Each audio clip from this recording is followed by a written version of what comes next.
So, good morning, good evening, good afternoon, everyone. Today, we welcome you back in Global Experts Conversation with Mrigna and Pankaj. Today's episode is special. It's just not another conversation we are having, it's a reflection, it's celebration, it's a gratitude filled pause. To you, Pankaj. Thank you, Dr. Mrigna. I think the last year of conducting these global expert interviews has been a pot full of gold, I would say, because the kind of people we interacted with and the professionals who came onto our show was not only a wealth of information and advice, but it was a common concern for the overall global aging scenario. And really thank each and every one of them who took out time and shared their views and gave us the encouragement to continue for this season two. So thank you, everyone. So I think you're very correct, Pankaj. It has been a wonderful journey, especially it's not been just one country. It has been through continents. We have spoken to people through industries, just not typical elder care or dementia care or caregiving. Through industries, we have spoken through ideas, through leadership in healthcare, from entrepreneurship to the social impact of the situation. I think we have covered a lot, and last year has been a huge learning, I would say, for myself as an individual and, of course, for all our listeners. In fact, the feedback which I've been getting from family, friends, and the industry professionals is when we spoke about probably I think when we started the first interview which we had was from America, and then we went off all across to Australia, and then we came back to UK, and then Singapore and Canada. So I think the Indian industry or the Indian aged care sector, whoever are listening to it and watching these interviews, are actually getting exposed to the best practices across the globe. And that also from the experts in their own countries and their own fields. So I really look forward for this season two, and idea is to pick up new topics of the aging process, which we have not covered up earlier, and understand the entire spectrum of the best practices, standards, and guidelines being adopted by the socially developed countries, which will not only help India but also a lot of other developing countries, which is our vision as well as our motto. Totally agree, Pankaj. And I think here I would like to also take out a little time to give gratitude to each of our, guests who have come, given their valuable time, inputs, and have bared out the knowledge that they have aggregated in years of their learning. So I feel that has been amazing. I would start with Dr. Ebony Green because that is the first thing that comes to my mind. And with her, I think we had very wonderful relationship, understanding where she's coming from, personally being a caregiver, just not somebody who's preaching about caregiving journey, but somebody who's also being a caregiver herself to her family. uh, and I think her book, especially the recent one, Journey Beyond the Yellow Bricks Road, where she talks about finding the emotional home as a caregiver. I think that touches my heart to the core. No, very true. When we connected with Dr. Ebony, it was a great learning, not only as a professional, but seeing the background and the same sense of commitment and responsibility which she came in towards the family. So, taking this opportunity to thank Dr. Ebony Green. I will continue with the second guest we had was Nicole Will. Nicole Will again is based in US, and she is international podcast host which is under the handle of Will Gather. Nicole has been a very staunch supporter of our initiative.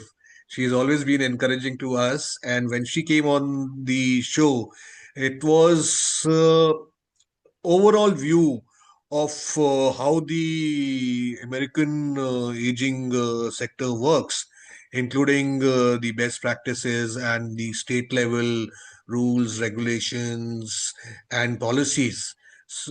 Nicole has been a very, very front runner in terms of connecting with various stakeholders across the globe, and it was a pleasure to have her on the session.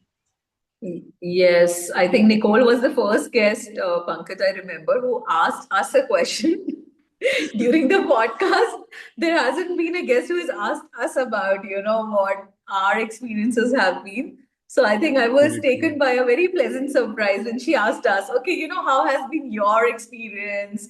And, being a podcast host herself, I think this also comes very naturally to Nicole if you see her. And more than that, I feel that kind of warmth which she brought in understanding that how India is progressing and how America has gone through that learning curve. So I think, yes, I think it was a beautiful session which we had with her. True, true. I think next guest I would jump on to Shouvik. So Shouvik, being from Indian origin, but though being in New Zealand, I think has done absolutely phenomenal work with prana physiotherapy that he's doing there. Just not strength training for older individuals, but a lot of very creative ways and being part of the health system there, knowing the Indian system, how it works. I think he brought very unique perspective from the NRI side of it, which I felt was very unique to itself because rarely you find individuals that know the Indian system very well and are working in another system. So to be able to compare, you need to compare apples to apples and you need to know your apples. Very So I true. think Shavik was the one for us, no? What do you think, Pankaj? No, definitely. Shouvik, with his passion for strength and balance training, he's been pushing the boundaries and been very, very vocal about why India needs to go beyond the typical old age home and the typical basic level of care. And I think it is something which is very important, and I really look forward to working with him and trying to create certain policies on the health front, the physical therapy front of with him. Yeah, I So, think that'll be very interesting. I think the next one we I like to speak about is Dimitri. And from Australia, I remember it was a very rare for him to join us for the podcast. And yet he was full of energy, speaking about, various policies and norms and how Australia is working as a country and what is Australia missing. And I feel his analysis is to the point, especially of policies when it comes. What do you think, Pankaj? oh yes, once when I asked him for some inputs, he actually took out time and gave it his full in terms of reverting back with point to point analysis, which was an eye opener for me because it was not exactly a chat GPT solution. It was coming from his experience, which he has acquired over the past 20, 30, 45 years. So definitely, yes, Dimitri was and is a asset for us to have as a knowledge supporter for our initiative. No, that's true. That's true. And as an individual, also, I'm a big fan. I'm a big fan. I think for me, the most emotional, if I would say, the most emotional podcast of all has been the one with Anu and Avtar ji. So that has been when we've spoken about palliative care, especially palliative care for children who are battling cancer. We spoke about how Avtarji is taking care of people. Actually, one line that shook me from inside is, "वो कल मर रहे हैं, वो आज मरे, nobody cares." And that shook me to the core that a human life can, that was really emotional moment for me on the whole podcast. And I keep listening to him again and again saying the same thing. And till date, I'm following the work he's doing. We are in touch, but I'm amazed by the kind of compassion. Especially, see, death, we are very afraid of being associated with. But when you listen to this podcast or you see this podcast, they both are constantly smiling throughout the podcast. So that is something that amazes me. Talking about that, yet smiling, yet being positive, yet taking everything beautifully. What do you think, Pankaj? No, I strongly believe in one thing is that to be associated or to be working in a field like palliative care, you need to have a lion's heart. It is not meant for everyone. And that also doing it on a charitable mode. I mean, picking up people from the streets who are totally, they're total destitutes, they are totally helpless, and then caring for them, and knowing that there is no thank you from anyone which is going to come in ever, and still do it with a smile is something which really both Avtar ji as well as Anu have taught us in that particular 1 hour session, which even I'll remember for a very long time. So I would move on to very on from extending from the palliative perspective as such. Our guest who had come, Dr. Amok Siddhi Bhandarkar from Pune. So Dr. Amok Siddhi is also a palliative physician who has been associated with one of the pioneer group in India on senior living called Atharshri. So he's taking care of the care homes perspective, and what he spoke about the practical aspects of a care home was something which I think was very, very interesting. Not only from the perspective of the Pune market or the Maharashtra market as such, but overall in general, the kind of inputs, what he said, that what people expect, and how at times even a small thing can become an emergency, which requires constant care. And more than the care, it is the affection and the commitment which comes in as a service provider. I think that was something which was amazing. Very true. I think the work he is doing with Astha, it's amazing. And considering being a family physician inside a facility in itself brings so many responsibility that he took up very beautifully, both in at an emotional level and at a physical level, which I found very interesting while talking to him. I think the next person that really, really impressed me was Wayne from Singapore. He was one of the most energetic person I think we called on our podcast. What do you think, Pankaj? Oh yes, yes. Matlab, his positivity was so infectious that we were so excited to conduct it, and he was wanting to share it live and things like that, and the kind of in-depth knowledge he has of this particular subject, not only probably being from a geropsychology part of it, but also being a very strong advocate for dementia, and his first-hand experience of caring for his mother, grandmother, father, the family members.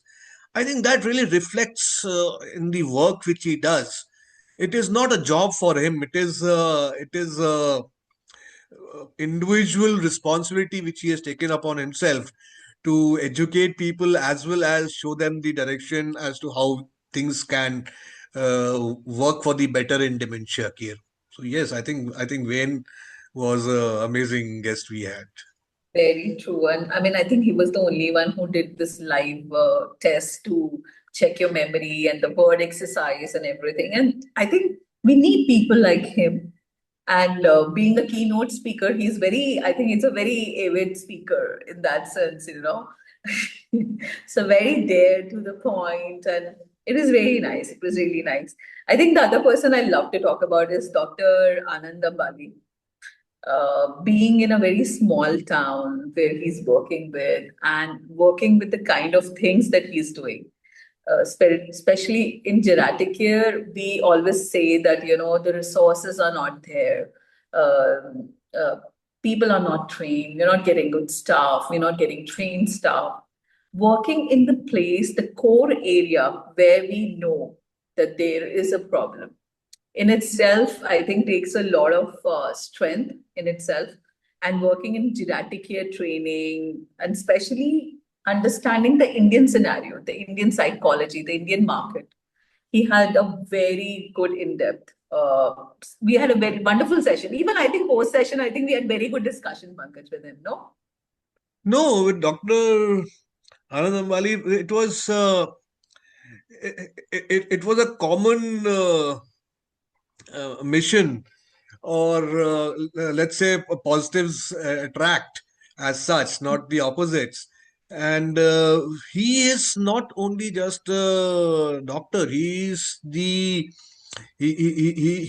a master trainer for the National Program Healthcare of Delhi.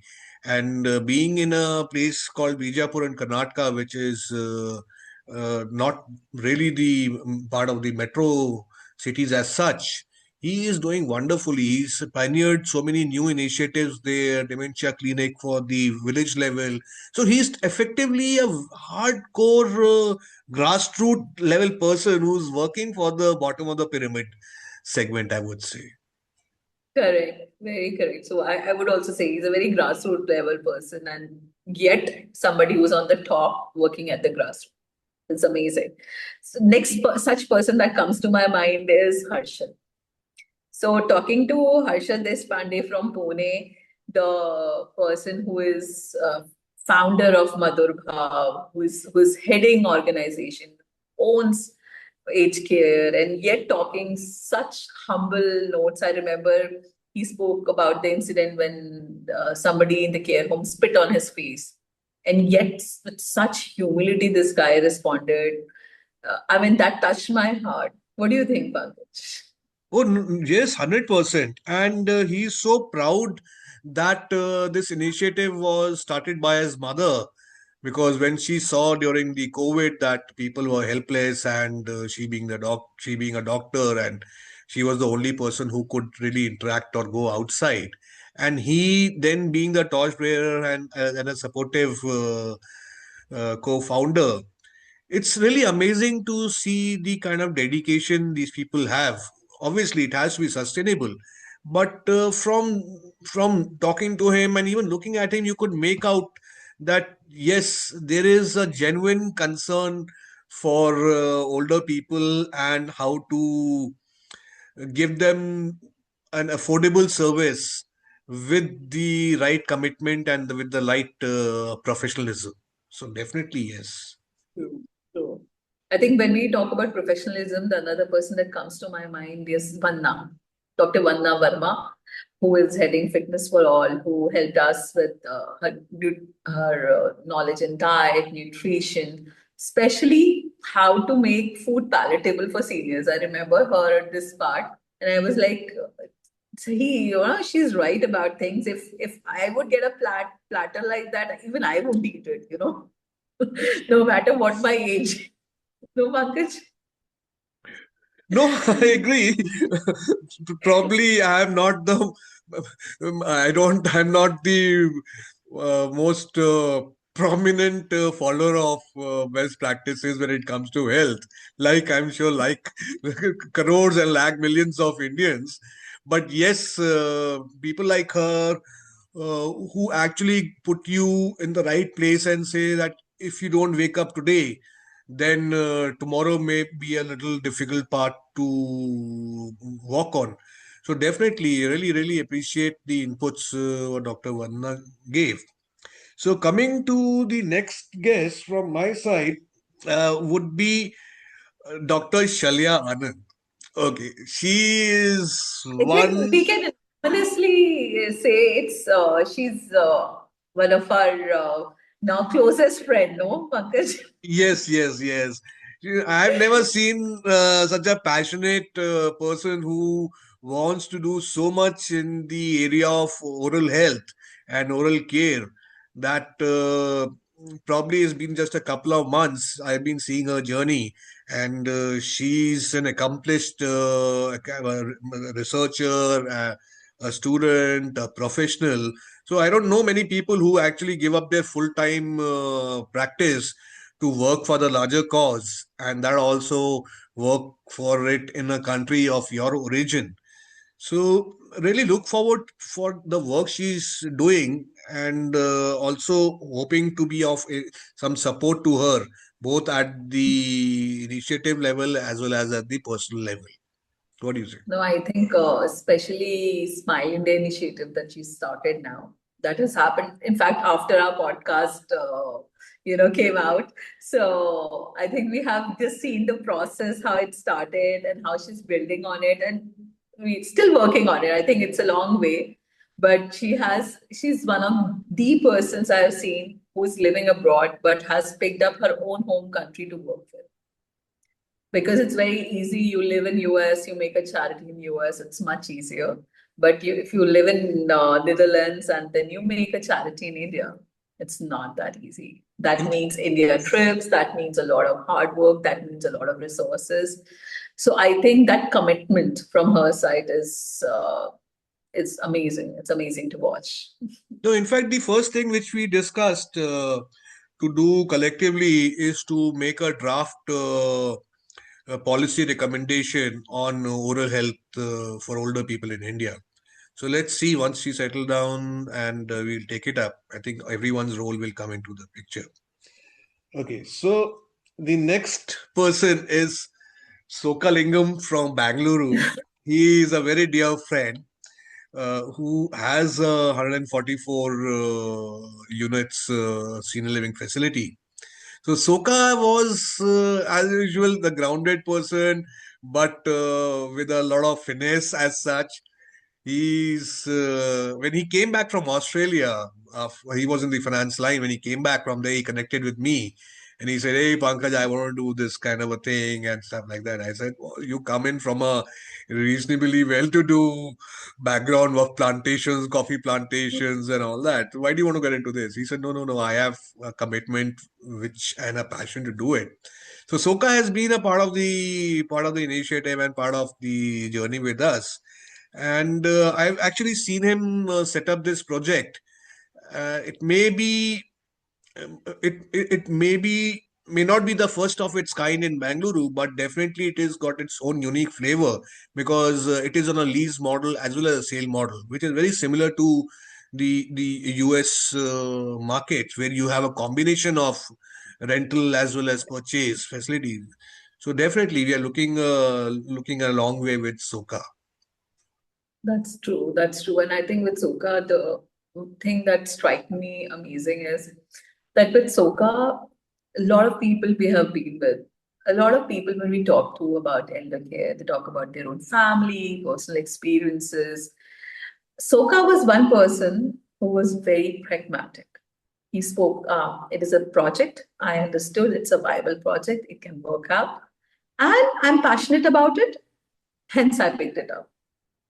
There is no emotional story behind it. There is no, there is very strong pragmatism that I saw, and which I feel is very important in the field. At times, we get really carried away by the emotion of wanting to help or wanting to be part of the greater cause. But we need people like Soka probably in the mission to just ground us, to tell us, okay, this is pragmatically okay, and this is just not, you need to find your good way here. No, very true. He showed us the mirror between idealism and practicality.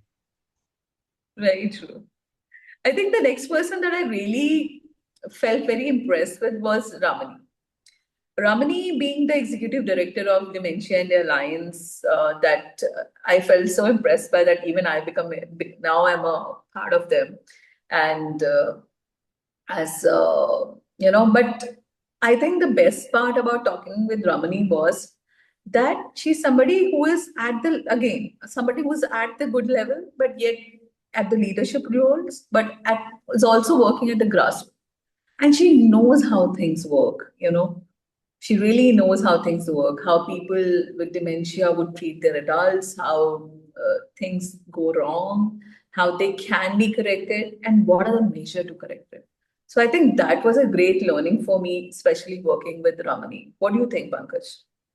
No, with Ramni, the first thing which struck me was that she knows her subject in and out, and Yes. she can relate uh, to the ground level and the practicalities of what can happen and what cannot happen.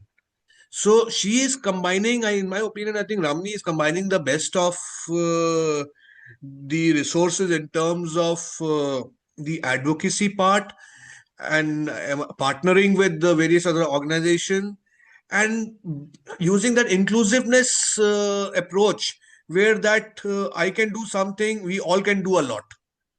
So I think that was something which was very, very important with her. Very true. No, coming to now, since we're talking about friends, so coming to friends, I'll talk about Tripta. So I think Tripta has been a very dear friend, and we have been associated for last 1 decade. I have seen her journey in and out. And not only she's a caregiver coach or a leadership coach, somebody who's also had lived this life of an NRI child taking care of her, both parents. Unfortunately, both of them passed away recently. But I think her journey has been really, really very impressionable for me. I'll tell you the reason. Because it's a very humane journey. Her journey has not been a journey of, idealism.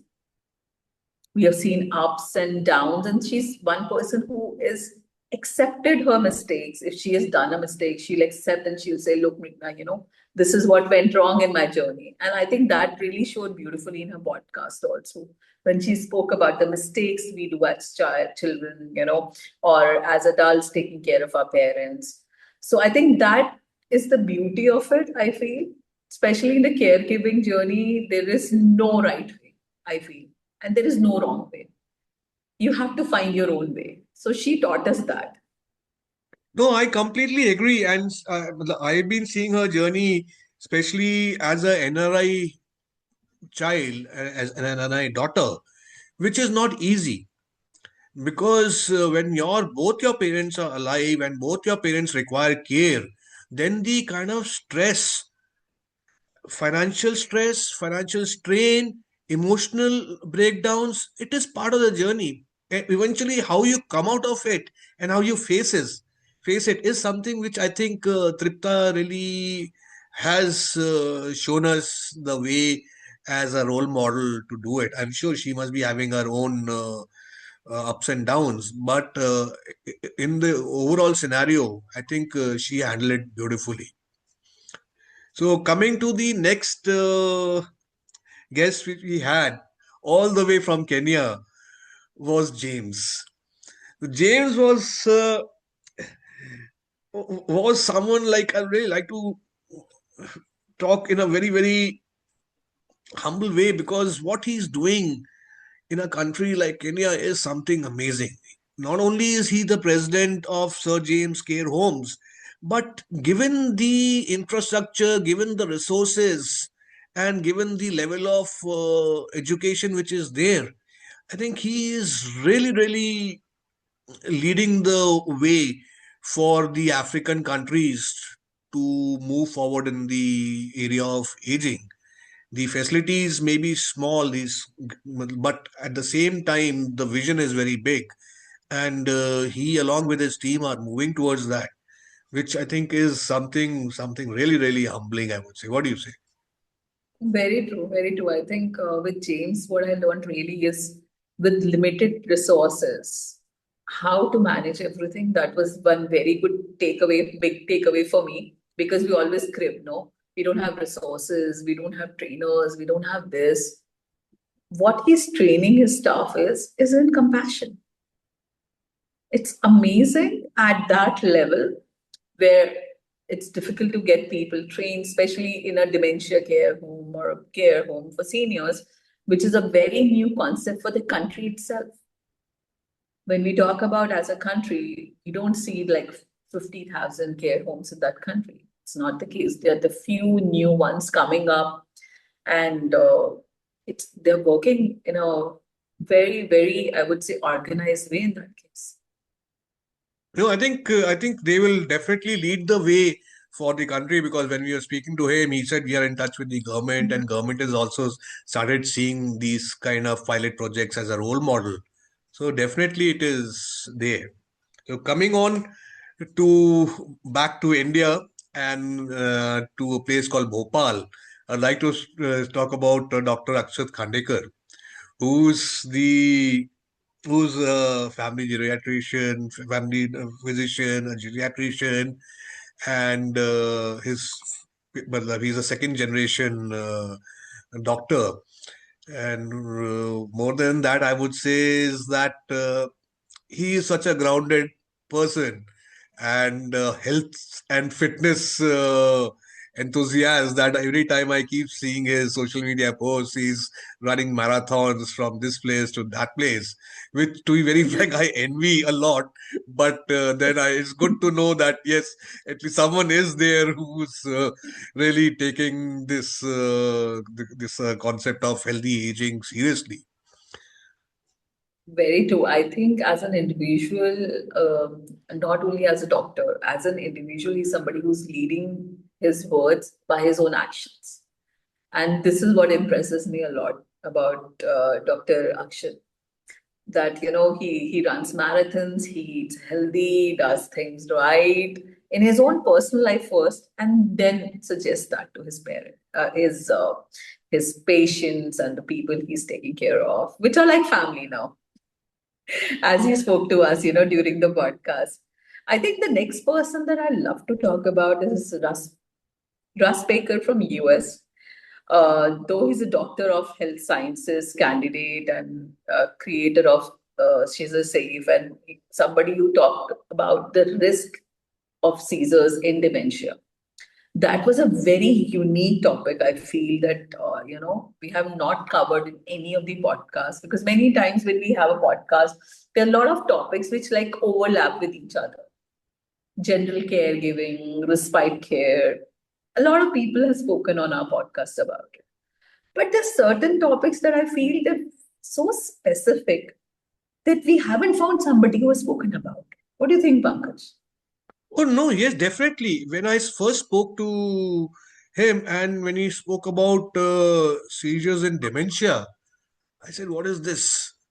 And when he started explaining me the concept that no, when his mother was going through this particular phase, there were times when it was just taken as a normal fall or a normal seizure. But there is something much more to it, and probably I think that is the reason why he's got so involved in this field, that he set up this initiative to help people understand what seizures and dementia uh, can be, and how people overlook this as a normal case. So I think yes, definitely it was amazing insights which we got.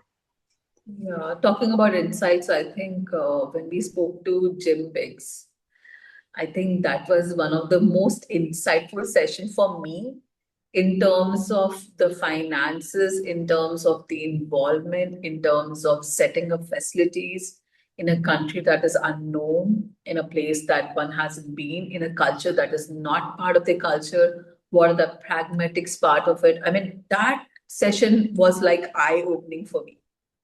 How was it for you, Pankaj? So Jim was kind enough to educate me on this aspect a couple of months ago. And when we spoke, I was always inquisitive about how China was faring in terms of the elderly care sector. But unfortunately, I didn't know anyone as such. And when I got to know that James has spent 5 years there, and he was specifically deputed, or he had come from America to help the Chinese industry to set up these aged care facilities.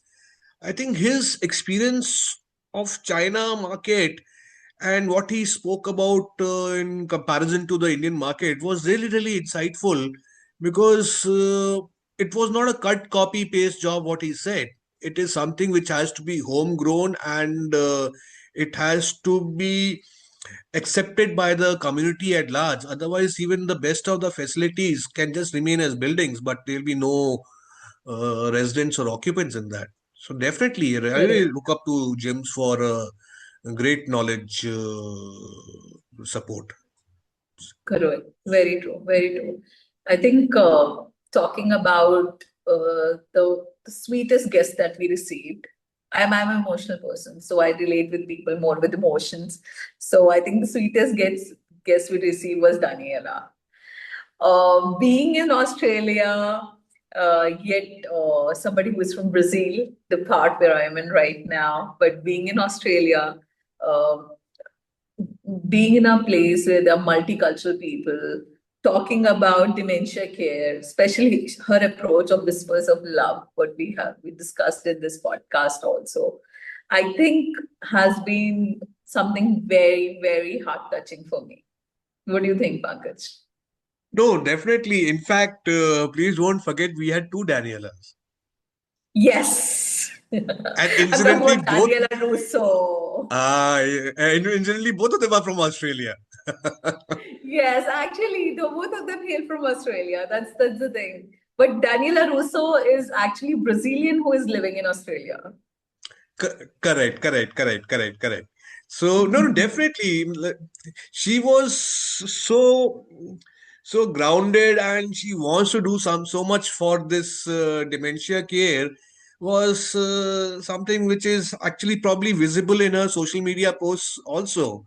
I love the way she puts it on LinkedIn. She puts her uh, own kind of a cartoon, which is like generated with a lot of serious message involved in it.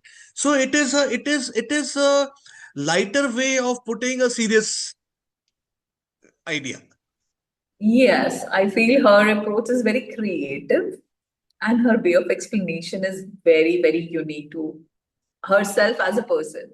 So whenever I read her posts or whenever we spoke to her, I mean, you see that uniqueness of the individual that she has gained being where she is and what she's doing.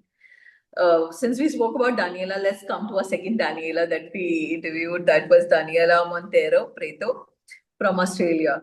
And we spoke about the dementia, Blue Mountains Dementia Action Group with her. And coming at such a young age, I felt a kind of a hope for the new generation, Pankaj, here because she being so young yet being in nursing care and dementia care, following the Australian learnings we spoke about with her from the University of Tasmania where she's been a part of, and following them in their regular day-to-day practices, I think has been very interesting seeing how the new generation is now entering and is kind of taking the work ahead, for me, it was that. No, I completely agree. And what struck me was uh, the reason, or probably the motivation, why she got into dementia care was because of her grandmother, who was not from an English-speaking origin, and the kind of Correct. struggles which their entire family had to go through. Because dementia, as such, in countries like India or probably in the South Asia or the Latin America, is something of still a very new uh, term as well as concept. So when they faced this situation with her grandmother having dementia, she could not relate to the doctors as to what she's feeling, and even the doctors could not speak to her. Even when she came to Australia or she went to an English-speaking country, she was not able to explain what she's going through. I think that is something which she's trying to overcome through her initiative, which is going to be amazing, absolutely amazing. Very true. I think, especially a language barrier, though she experienced on a very big level in the sense being in an English speaking country, whereas I think she hails from Latin America and probably her family speaks Spanish or some Latin American, one of the languages. But the fact is, we feel that there is a similar pattern we see in India as well. So a lot of times that I was working with somebody with dementia, I remember her name was Pishi. Pishi in Bengali means Buaji. So we used to call her Pishi. So Pishi was a very avid doctor, a gynecologist in her days. But when it came to dementia, she went back to Bangla. And that was the only language she would talk. So to get the caregiver to understand what she's talking, to get the whole system running for her, that is very challenging. And that a lot of people, especially multilingual countries like India, a lot of people face that. That people go back to their native languages, they lose the touch of another language that they have learned. So They- that is very interesting. So I think, But last, yeah. yeah, we'll say last but not the least, I think we'll come to Dr. Prem Narasimha. I think we ended the season with a bang with him. What do you say, Pankaj? Oh, definitely. He is such a uh, thorough gentleman and been in the industry for quite some time.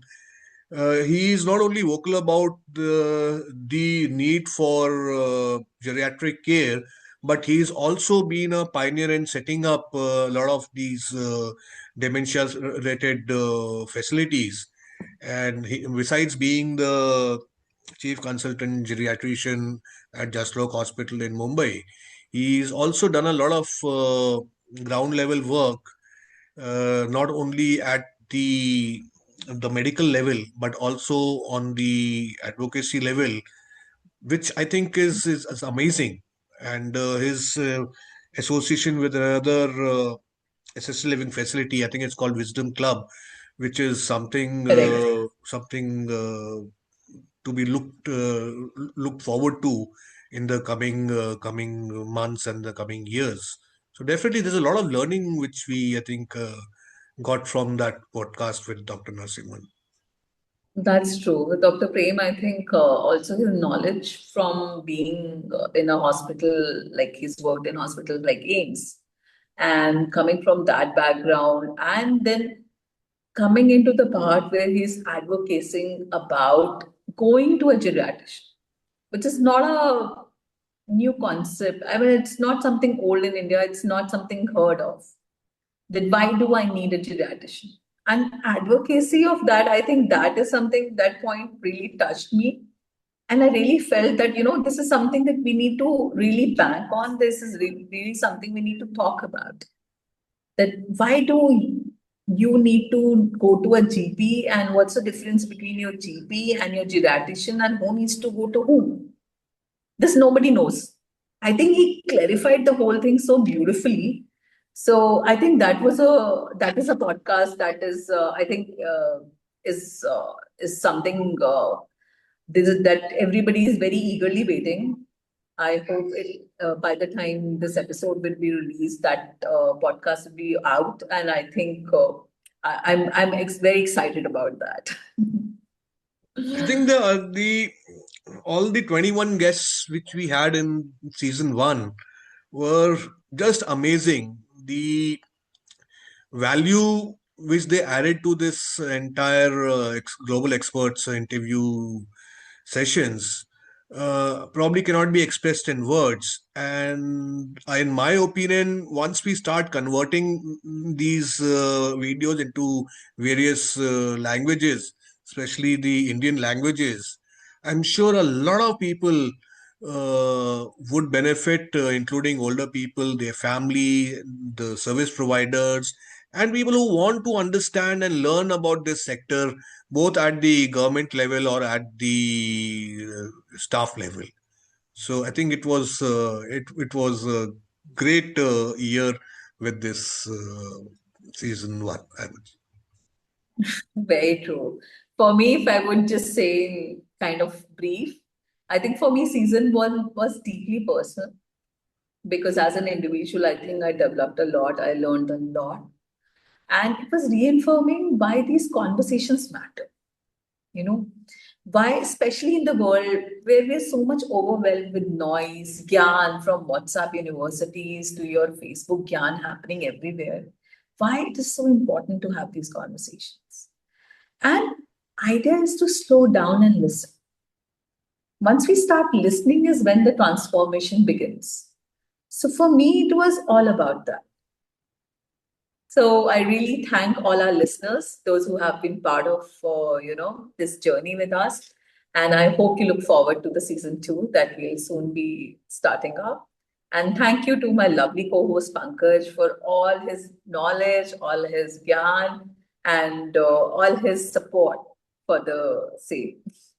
Thank you, Dr. Mrigna. Thank you for being the co-host, and let's rock in season 2 also.